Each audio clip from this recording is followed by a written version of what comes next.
Hello, everyone. Welcome to the virtual meetup, Node.js and Docker tips and tricks with Docker Captain Bret Fisher. I am super excited to welcome Bret to the camera and to the stage today. He is, as I mentioned, a Docker Captain and a recipient of the Tip of the Captain's Hat Award, which is an award that captains give one captain. And he's not wearing his hat today, but maybe in his next virtual meetup. It's in behind me. It's on the wall. Oh, perfect, right next to the award. So Bret is a longtime DevOps sysadmin. He's a speaker who teaches container skills, and his courses, Docker Mastery, are extremely popular, and I highly recommend them if you're trying to learn Docker. One of them, which is very relevant today, is Docker Mastery for Node.js. He also has weekly YouTube live shows, which are a great time. If you want more Bret, please check those out.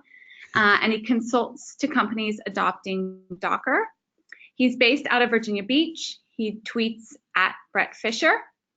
And for today's session, it's open. Please ask your questions as they come up, and Bret will answer them. You ask your questions just by typing them in the question module. And Bret, take it away. Let's get started. All right, thanks, Jenny. That was a fun introduction. There's a lot of ways to talk to me. So this is going to be an interactive. This is not so much a presentation, although I will talk about some things and we'll have lots of links and references. Of course, this all started way back when I first used Docker, because Node.js was the first language that I got started with 5+ years ago in containerizing it with Docker. So it's sort of my favorite story to tell about what the uses are of Docker and what things you can do with Docker, because it's the one I was using the longest. So this is going to be a question and answer panel where maybe you're working on projects now with Node.js. Maybe you're considering migrating your legacy applications, or what we call traditional applications, that are not yet in containers into containers, and those are Node.js apps. Or you're maybe a Docker person and you want to just know about more languages and how to package those up properly. So all of those things apply. And what we'll do is, I've got lots of stuff to talk about. I can talk about those things for the rest of the day. But what I'd rather do is you have questions specifically about Node.js, whether maybe they're projects you're currently working on, maybe you just don't even know the first steps, and that's great. And then I'll answer your questions live, and then we'll post some links and references in as we go. So this year, like Jenny mentioned, I launched a Node.js course. So you can find that at my website, bretfisher.com. We'll talk more about that later. And I'm just going to share some highlights from my DockerCon talk. So if you did not go to DockerCon this year, and if you haven't seen all the YouTube live videos, or the YouTube videos rather, there is one of them in there that is my talk on Node.js, and that's about 45 minutes long. And that is sort of the best hits from my course that talks about the most popular sort of troubles that people get into with Node.js. And so I'm going to share those slides, and we're going to sort of scroll through and give a shorter version of that so that you get the gist of that even in a shorter talk here. So during that, if I see questions, or if Jenny pops in and lets me know that there's some questions, we'll just stop what we're doing and we will answer your questions. And then, of course, I can go live to code if we need to jump into some code, or if I need to show you some working examples. I have lots of those from my course, so we can jump into those as well, including fancy multi-stage Docker files or complete Docker Compose setups, stuff like that. But let's go back to the slides, and we'll start at the beginning, and then we'll see where we go from there. Let's see. First step is to learn how to use GoToWebinar. All right. So these are the exact slides you can see from my talk. You can actually get that talk. I'm trying to think of the quickest way to get that. Jenny, if you could find my YouTube video, I think, and post that from my talk, that would be helpful. Yep. So you'll see a lot of these links showing up in chat. Is that where they show up in chat? Yes. Okay. So I'm going to skip ahead, and we're going to not do introductions like this is a presentation. We're just going to jump straight into some of the samples and talk about what's good and what's bad about them. And the first thing up here is Docker files, right? So we usually start a conversation about a language or a package format or something like that. We usually start that by talking about the Docker file, because that's the beginning of where things go great and things can go so wrong. And with Docker and Node, a lot of times on the internet, you'll see really, really super basic examples. And it's a great place to get started, but it's not where you're going to end up, right? A lot of Docker Node 101s would have you looking at something like this, where on the first line, you're going to see the node version that you're going to pick. And of course, versioning as close as you can to the exact patch version is always recommended. I recommend you never use latest in production. Like, latest is usually what you reserve for just playing around locally or testing something quick on your laptop. You don't want to use that on a server because you're not running random versions of your own code. You wouldn't want to accidentally run random versions of your node packages. So we're going to stick with node 12 here. That's the latest long-term stable, or it's about to be long-term stable here in a couple of months. If you want to focus in Node on stable long-term versioning, then you want to stick right now with the 10, but in the next couple of months, we're going to see 12. And you're going to expose the port of your app. That's a pretty standard thing. We're going to pick up a work directory there for our app. Doesn't really matter what that is. You just don't want it to be the root directory, because then things get messy. So we're going to create a directory there, and then I'm going to copy in just the package and the package lock files. And this is the first key learning step, and this is really true of Python, of PHP, of a lot of the other languages that have dependencies built in. You'll want to do those first.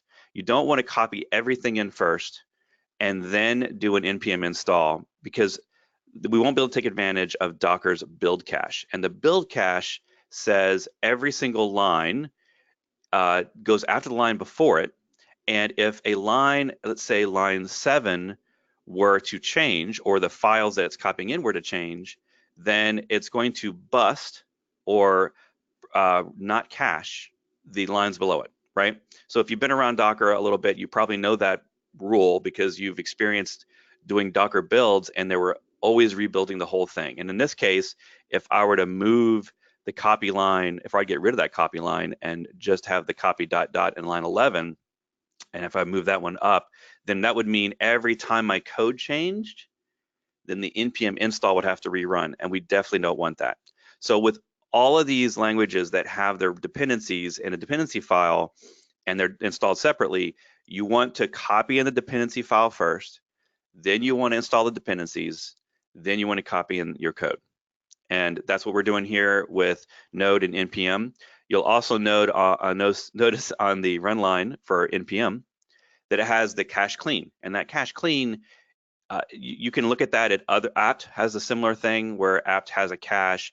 Other package installation tools have a cache, and you want to usually clean that up on the same line that you install. That prevents any bloat in your image. That makes sure that all the files are there that need to be, and then you get rid of any unnecessary files. So let's jump to the next slide here. We've got the base image guidelines. This is a part of my DockerCon talk, so you can jump on that and see the whole 40 minutes. We're going to skip back past that into some real tech stuff. You'll see in the chat there's a link to that video, so I recommend watching that later. That's a good 40-minute intro to all of this. So one of the big topics that I feel like gets a lot of attention on the internet, but we don't really talk about the true pros and cons, because there's always cons to any decision, right? Is the use of different images other than the default.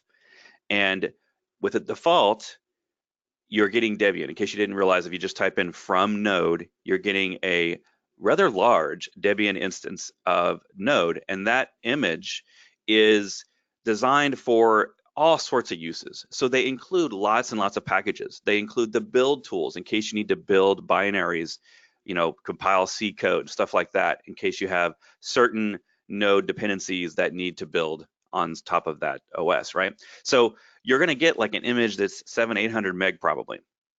And then some of us are saying that's really big. Let's go to the internet and find the solution to that problem. And you might arrive at a page that says use Alpine. Well, Alpine is a different distribution of Linux that focuses on being very, very small and security focused. And that's really cool. It might seem like it's the way you want to go, but there are some caveats. So I think the internet does a really great job of talking about all of Alpine's awesome image features. What I want to talk about here is that there are some drawbacks, and you should be aware of those. I want to keep you on the sort of the real world scenario here, that it does reduce the space. It actually, I think, is smaller than 100 meg. So it's a huge difference. But there's another image that you should also consider, and that is slim. So if you do from node:/slim, you would get a almost as small image. It's basically a roughly 100 meg difference between the Alpine and the slim. But the slim is still running on Debian. And if you're someone who is familiar with Ubuntu or any of those types of apt-get package manager distributions, then they all have apt-get, which is a very powerful feature. It's probably the most feature complete package manager on Linux today. So it has, decades of packages in there, and Alpine is rather new in comparison. So one of the big things about Alpine is that it may not have all the packages you're used to as dependencies. Now, those of us that are Node fans know that we don't often need a lot of apt or yum packages, and that's great. So you don't need to necessarily worry about that, but there's other little caveats with Alpine as well. If you've ever heard of image scanning, which is a really great way to look for dependencies that have known vulnerabilities, right? So there's these tools that will do CVE scanning of your images to look at all the different binaries and all the different packages to see if you have known vulnerabilities in your apps. It's not necessarily in your code, because those are different scanners for those, but I'm talking about specifically the ones that are scanning for, let's say, the OpenSSL library is out of date and insecure and has a bug, but also a patch, right? So that image scanning doesn't work great in Alpine. So if you've got a security team and you're in a big enough company where they want to make sure all images are scanned, you're probably not going to want to do Alpine yet. The last time I checked was 4 or 5 months ago. So assuming it hasn't changed, Alpine doesn't have a clear-cut way for these image scanners to work with it.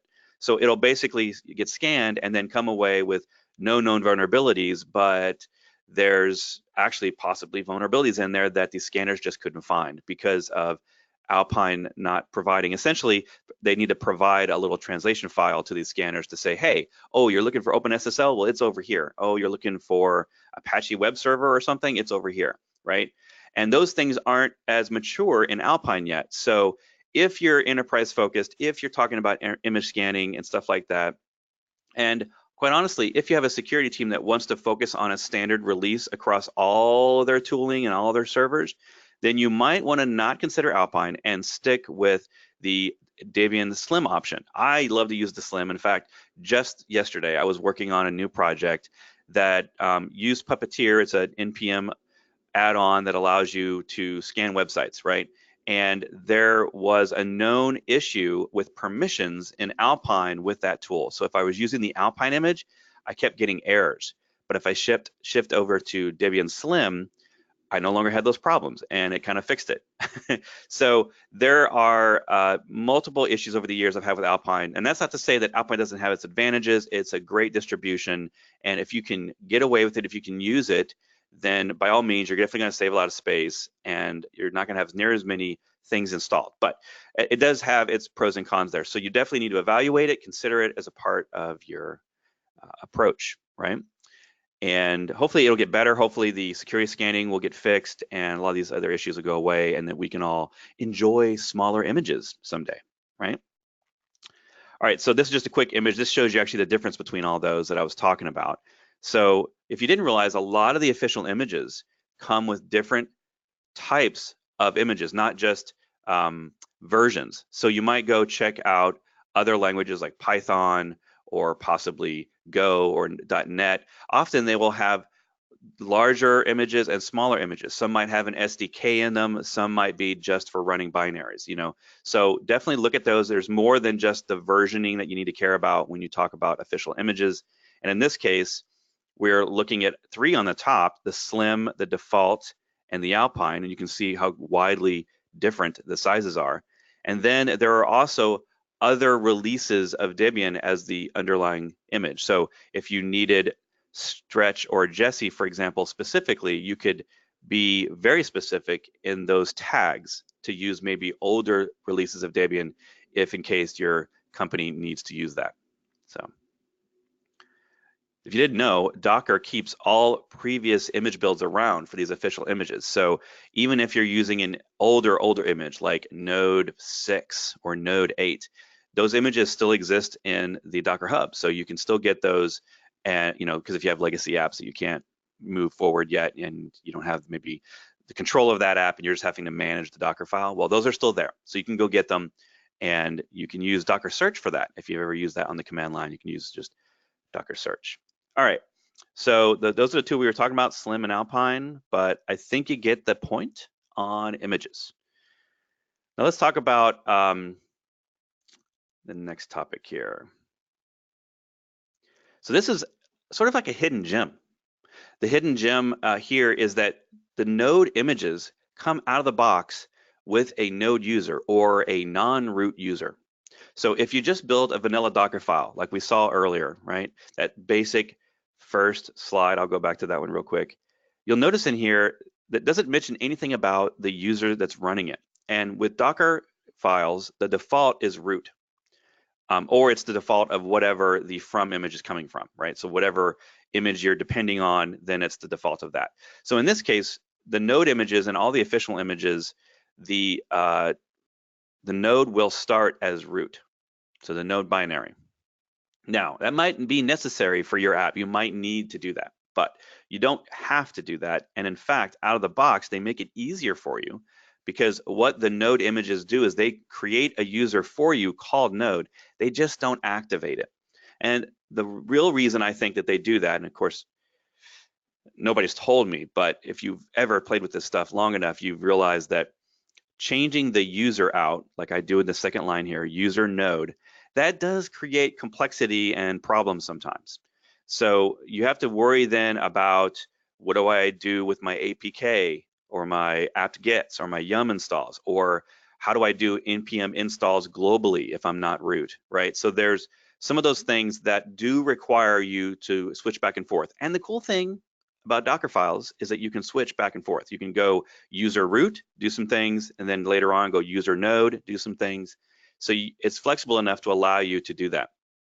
But ideally, you're going to shift as you mature your Docker file to the user node being at least before you start node at the very end. So right before your CMD, you could put in user node.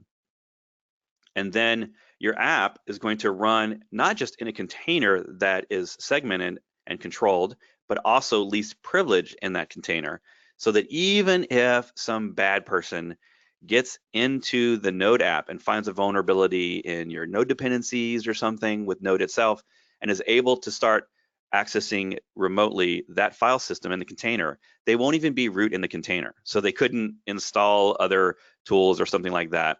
So it's one of those best practices that it's a headache until it saves you. And sometimes you don't even know if it saves you because someone just wasn't able to do the things they weren't supposed to do anyway. So I always make it a goal of my projects, after we've tested the basics, is to implement this as early as possible. The reason is that security features often cause complexity, right? So whenever you're locking down things with security permissions or limiting access, those things are necessary, but they tend to cause our apps to behave differently, or maybe certain lines in your Docker file won't work anymore. And you'll know that right away because the app just won't install or it won't even run.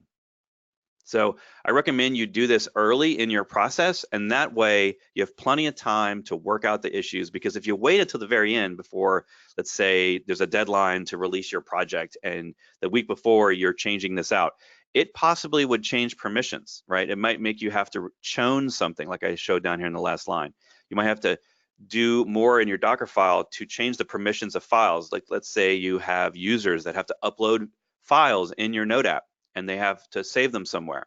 So if you think about it, Node's now running in the background as the Node user, and it's going to need to have permissions to that location to write.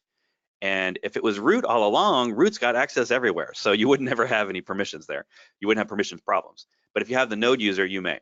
So I have definitely changed this on projects that I thought it would go swimmingly, and it didn't. And we had to back up, test things, figure it out. So I recommend doing that early on. You can actually see here that we're taking the example, the really basic 101 example, and we're shifting that over to a example including the nodes, so the node user. So you'll see up on line 9, I have user node, and then down here I'm copying in my source code, but you'll notice this option that showed up in Docker a few years ago. It's on the copy command, I can change the permissions or the owner of the files while I'm copying it in. So I don't have to do this as 2 lines. It actually saves time and space in the image to do it this way. So you'll notice I'm doing it both on the copy line for the package and on the copy line for my source code. And that's really common with other libraries as well. If you're using other ones like Python or PHP, those will have very similar syntax to this, where you might have a non-root user that you would use, and then you need to change the permissions of files and stuff like that. One of the reasons you're probably going to need to change these permissions is for development purposes. So when you're messing around with stuff on your machine, when you jump into the container, by default, you will then jump in, like with an exec, you'll also jump in as the node user, which could be a little bit of a problem if you're trying to do things like npm install or changing files in there. If you're testing something, something like that. So a little tip, let me go to the command line here.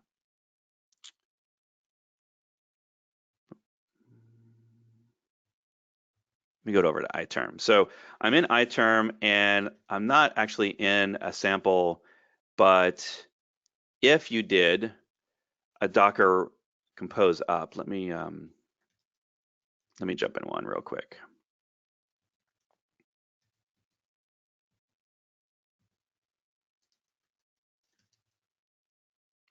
So if I did a Docker compose up here, and after I did that, I needed to jump in those containers, like with an exec, right? You would do an exec like you normally would, but there's an option in exec with Docker compose, and this is true of Docker exec, that allows you to change the user. So anytime if I'm running locally and I need to jump in and I need to do some npm installs or something as a global, or I need to apt install something globally, and I'm just playing around in the running container, what I'll need to do here, because I'm now running as least privilege, is I'll need to do a -u and then root when I jump in, right? So then I would, if it was my node service here, and then I do something like that with bash, right? That would allow me to jump in the container that's running, but I would be a root user with all the permissions I needed for everything and not restricted to the user that's inside the Docker file. So hopefully, if you didn't know about that, you do now. All right, remember we're answering questions in this webinar. So if you have any questions on Node or what I've been showing so far, please pipe up in the questions and I'll answer them here live. I'm going to jump back to my slides and show you some more examples. All right, so I'm going to say that there's this long conversation we should have, but we're not going to have it today because you're going to watch the YouTube video to get more information on this. But process management and shutdown is a big deal in all containers.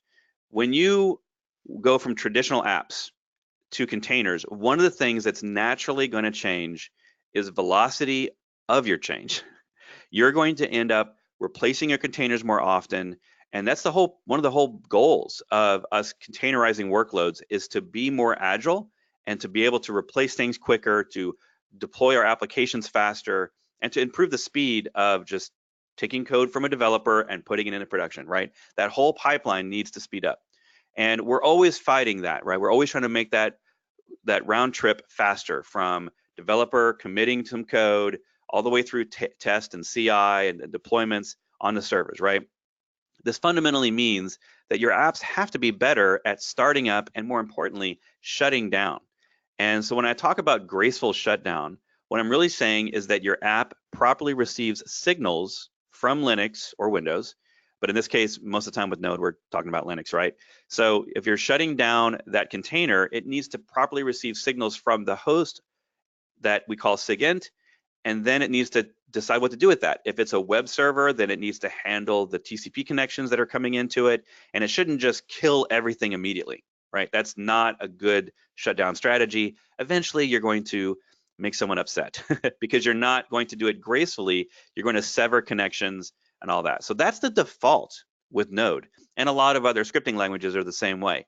You have to program in your own intelligence or use NPM modules to bring in that intelligence so that your app will shut down gracefully. Now, I'm not going to go through the whole example here because it would take 15 minutes or so, but Bret, we do have a couple questions. I don't oh, know we if you do. want me to interrupt or keep going. Let's interrupt and we'll come right back to this. I don't actually see them on my so screen. Richard wanted to know in the last example why you're using Docker Compose version 2 and the Docker Compose Python script to launch the stack, rather than, for example, the Docker stack deploy Docker Compose YAML. Can you see the questions on your? Yeah, say that again.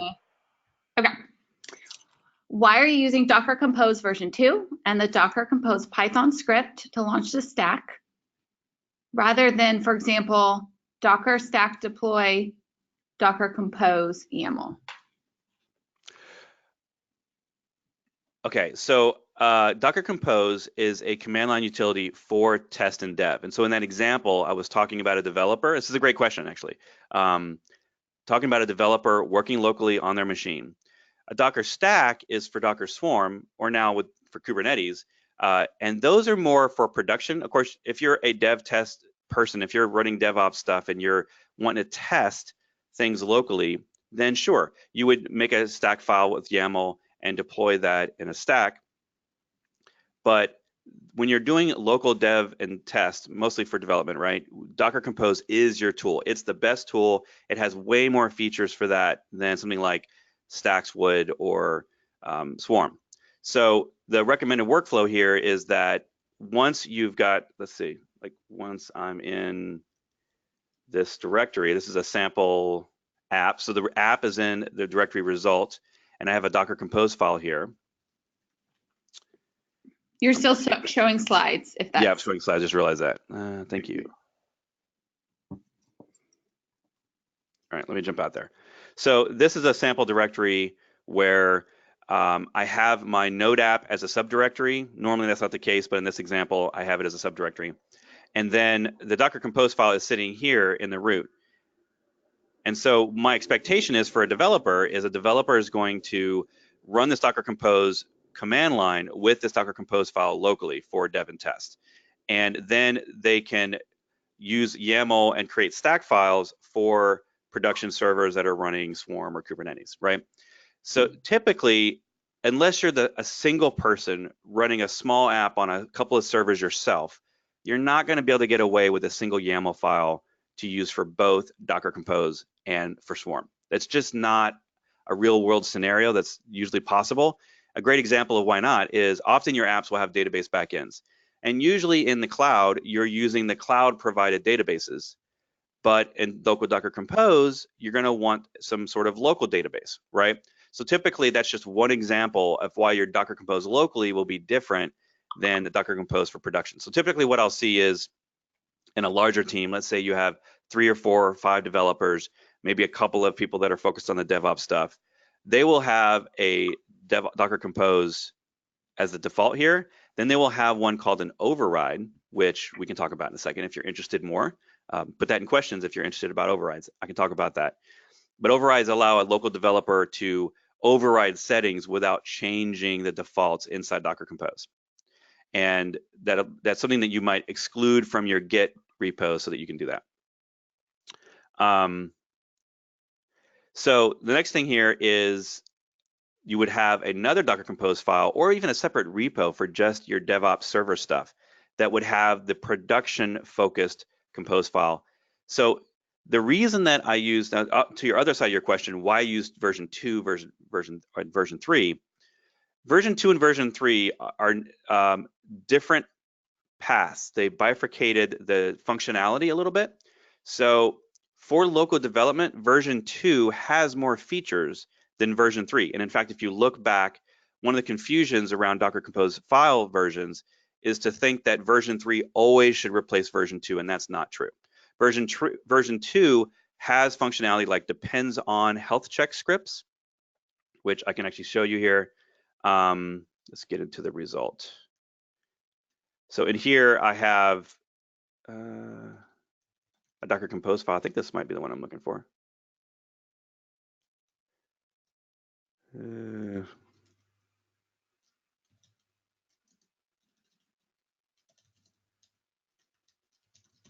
I don't think this is what I'm looking for.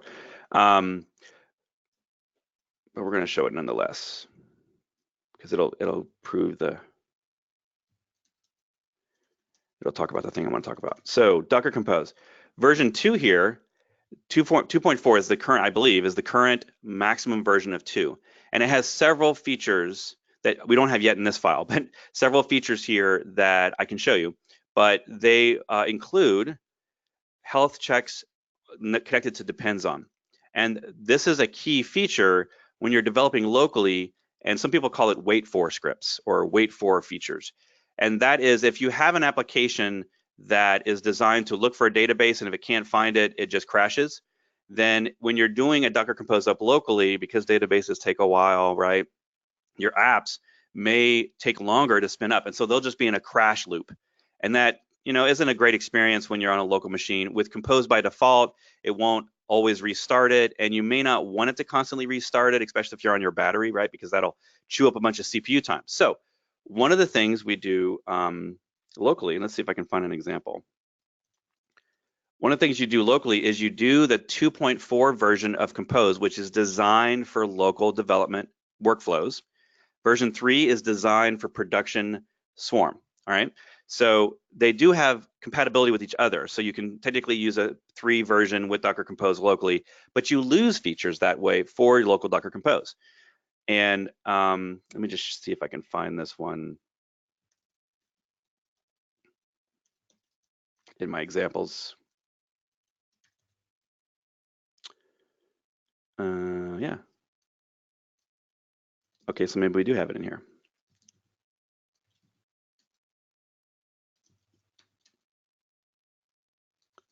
Okay, so this isn't the full example, but you'll see that here how I have health checks. So for the database, I have a health check for Postgres that says this is ready, and it runs that by default, I think every 5 seconds. I'm not sure if that's the exact default, but what I can do is if I shift over to my browser, I can actually show you what that looks like. And I like this tip because a lot of people don't know this tip.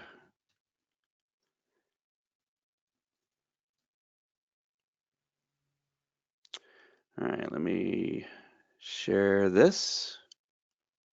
Yeah, okay. So what I'm here on the Docker documentation page for version 2 of the Compose file. And you'll see how I'm highlighting version 2. And then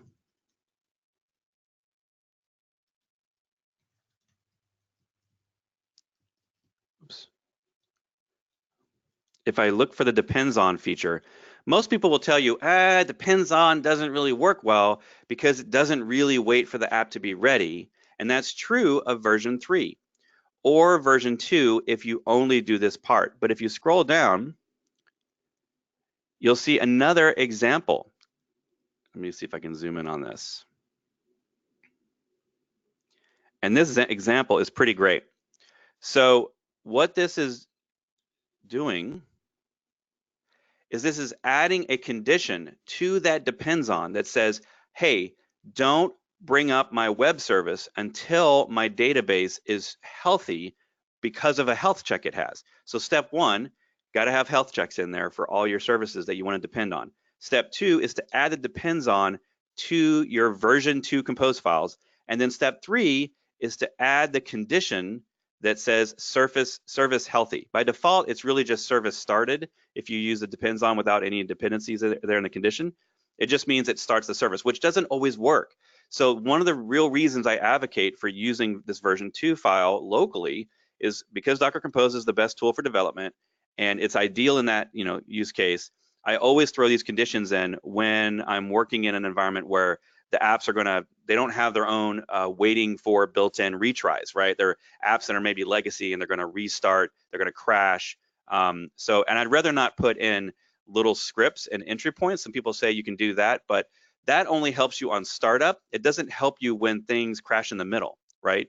So it's not gonna solve the whole problem. Really, the final solution to all this is to update your Node apps with retries. And if a lot of database drivers for Node have that built in, like the Mongo driver out of the box comes with retry and buffering actually in case your MongoDB server is not available. The other drivers I believe have all that as well, but you might have to enable it for it to work. So hopefully that helps. Jenny, did we have another question or was that it? We have another question.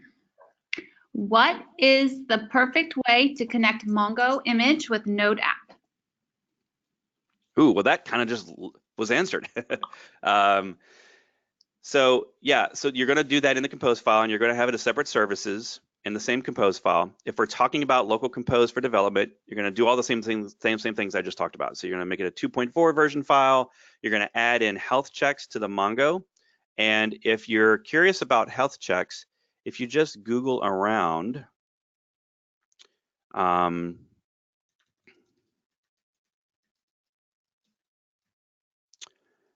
I believe, there we go. No, that's not it. GitHub has some examples. Maybe we need to do Mongo. Oops. I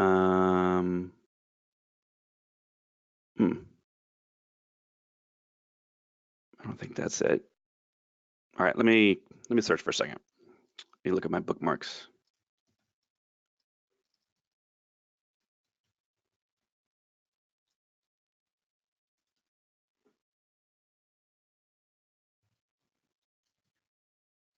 Oh, here we go.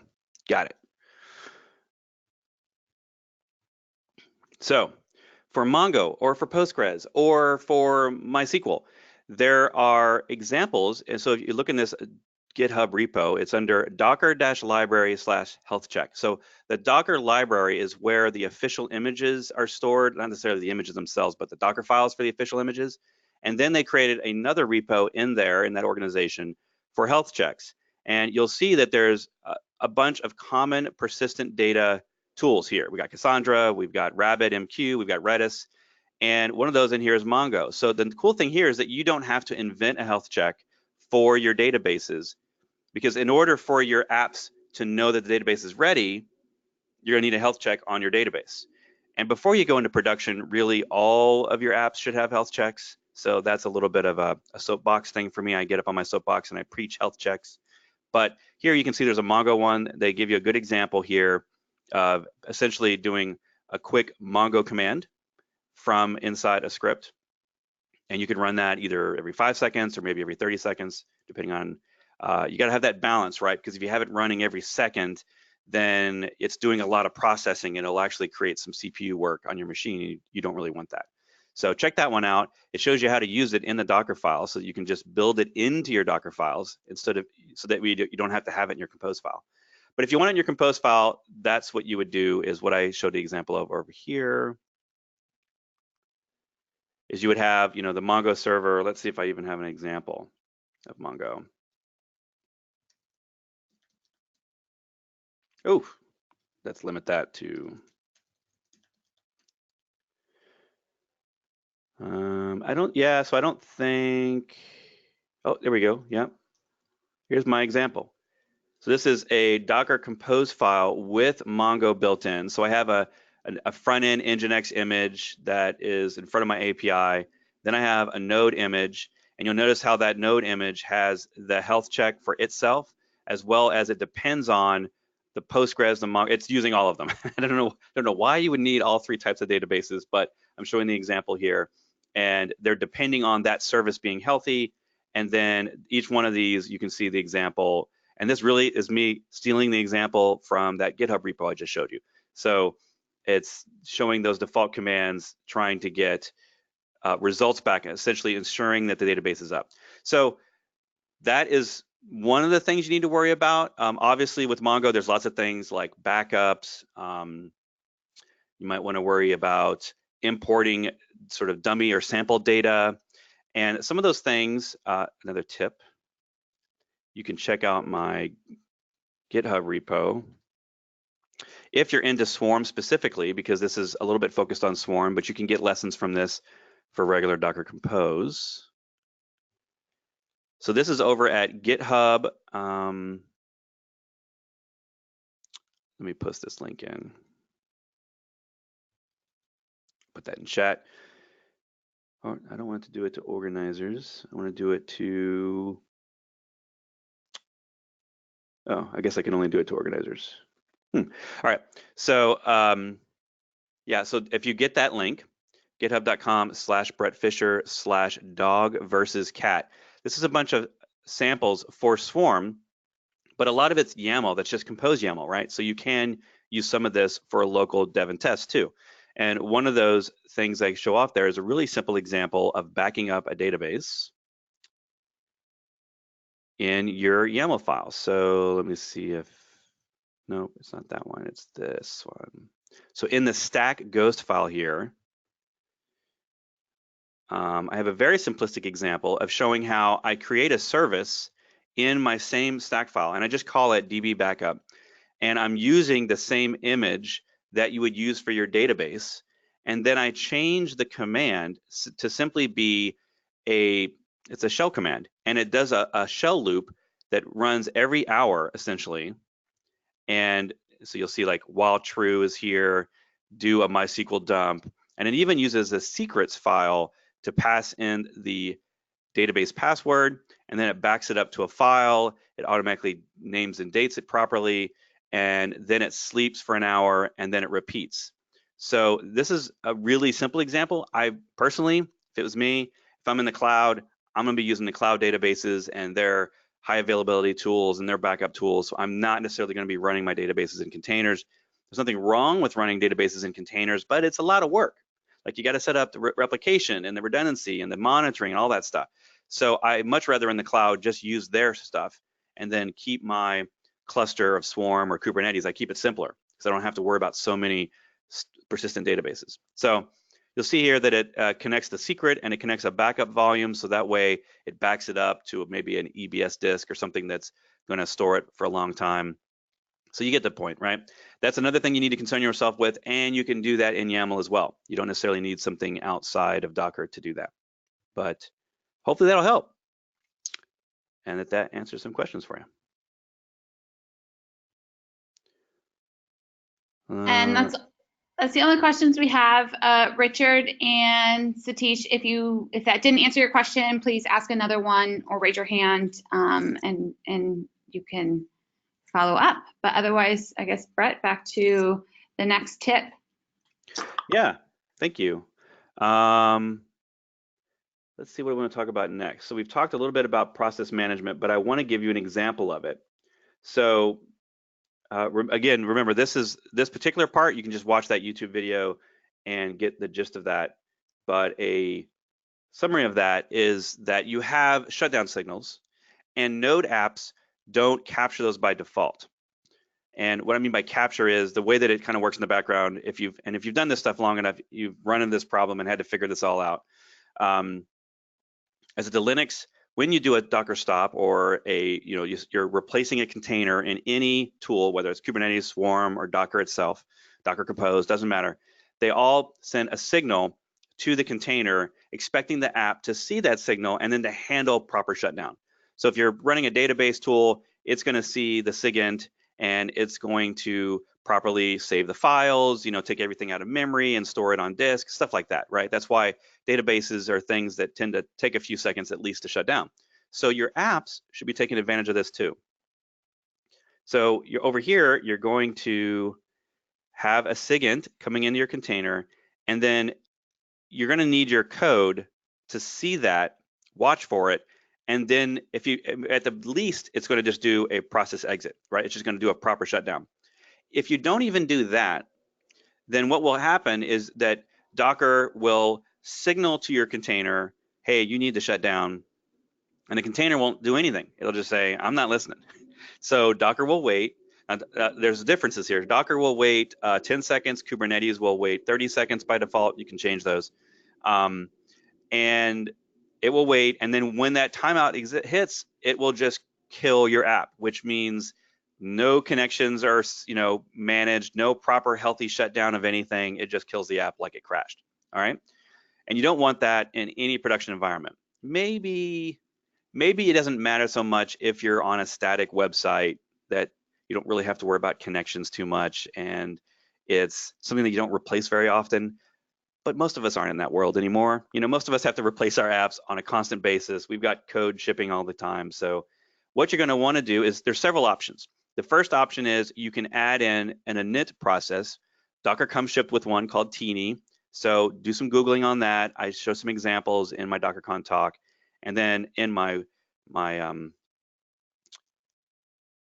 DockerCon talk, we go through the Teeny, and then we talk a little bit about how you can do it. You can either do it in the Docker file, or you could do it at the Docker run command.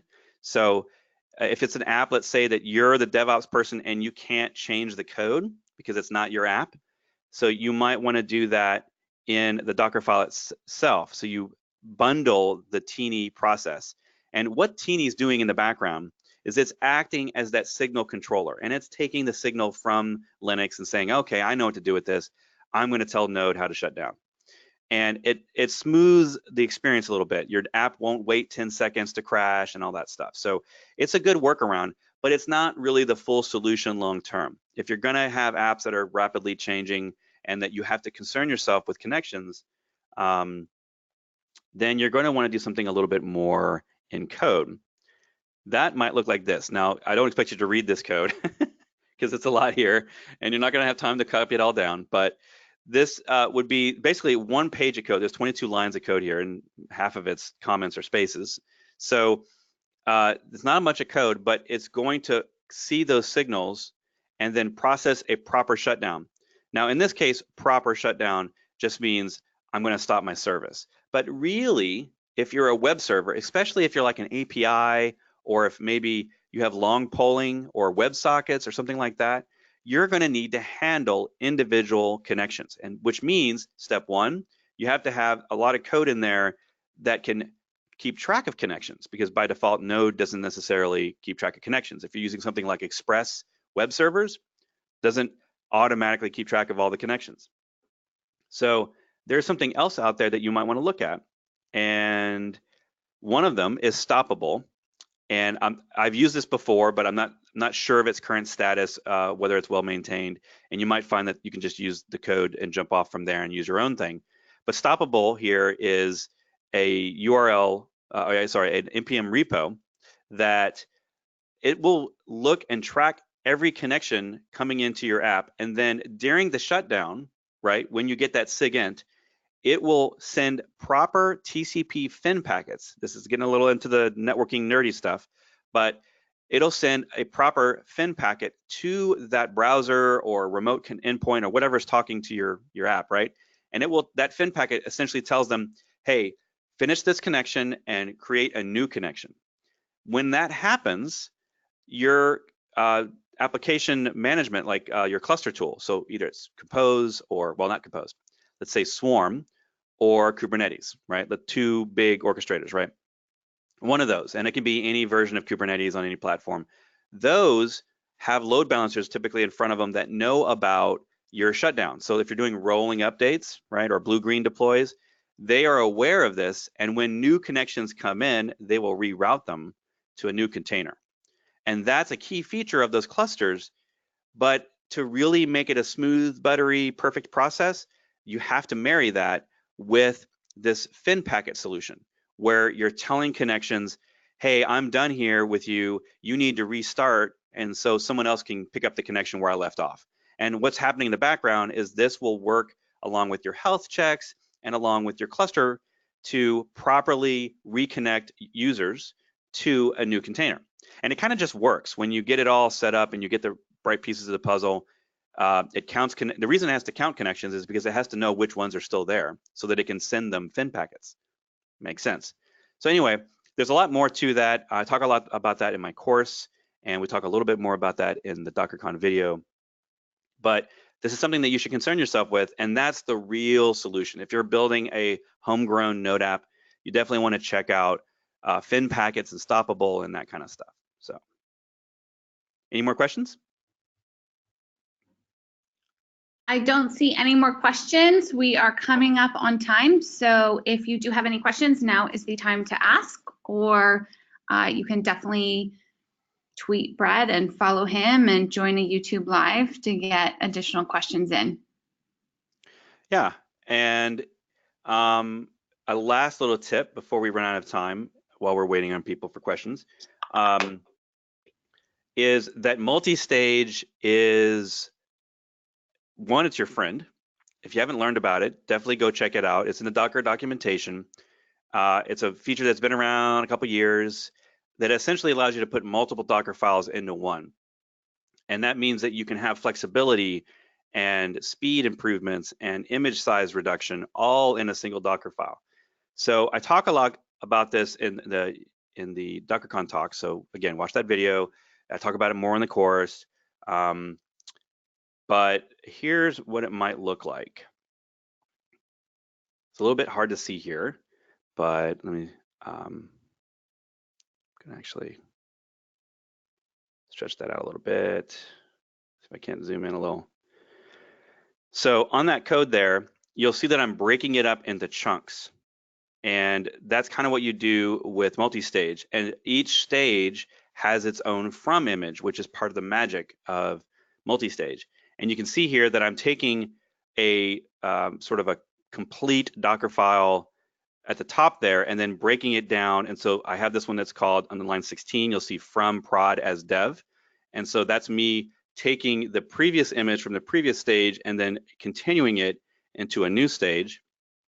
And it also allows me to break up my separation of concerns, right? So I can break up just my development stuff and then just my test stuff all into different stages. And what it eventually looks like gets a little more complicated. I add more stages. Of course, this is probably really hard to see, but that's okay. I'll just describe it to you. That at the top, we have what I consider to be the base image, or just something that has all the things I need. It has my production dependencies. It has the proper version of Node in it and NPM. And then we break it into other concerns, like we have a dev layer stage there, rather. We have a test stage where I go through the tests. We actually have more if I go into another one, where we have at the bottom a prod stage that cleans up and does some things to get it prepared for production use. And you can learn a lot more about that.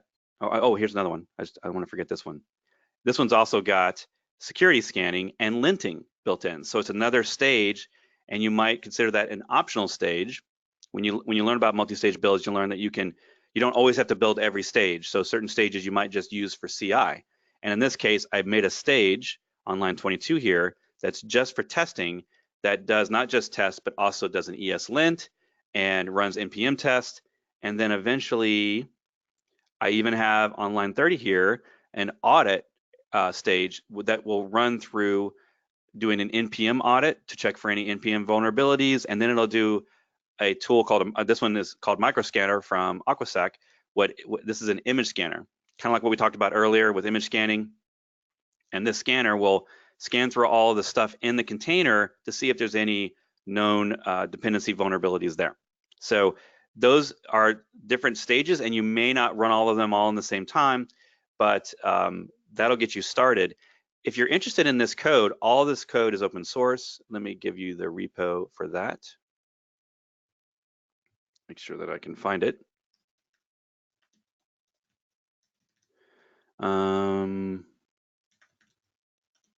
Yeah, DockerCon 19, I think. Yeah. So DockerCon 19 is github.com/Bret Fisher/DockerCon 19. And you'll see in here all of the sample code from that talk.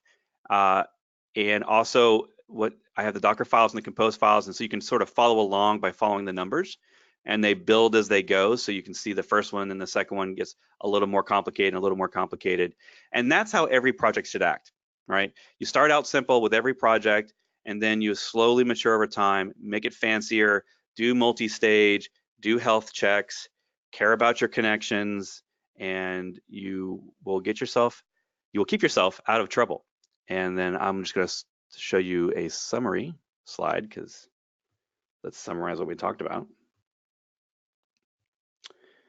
So yeah, that's kind of a production checklist there, right? Make sure that you're using Node directly. We didn't talk about that, but that's in the YouTube video. Using a git ignore, capturing that sig term for proper shutdown, and you might want to check out npm CI, which helps with reproducible builds and making sure that you have the exact versions of what is in your log file. And then consider maybe some of the scanning and auditing stuff that you can do with multi-stage, which is in that talk, and then health checks. And of course, you can get all this stuff, more information on this stuff at bretfisher.com/docker. That's where all my Docker resources are. If you're interested in Node, which is why you're here on the talk, you can go to bretfisher.com/node to find more information out about my course and my DockerCon talk and a lot of Node resources that I have there. So thank you. Thanks, Bret, and thank you to everyone for joining. We will get this posted, and as Bret said, there's a number of ways to learn more. All right, have a good day, everyone. Bye. Bye.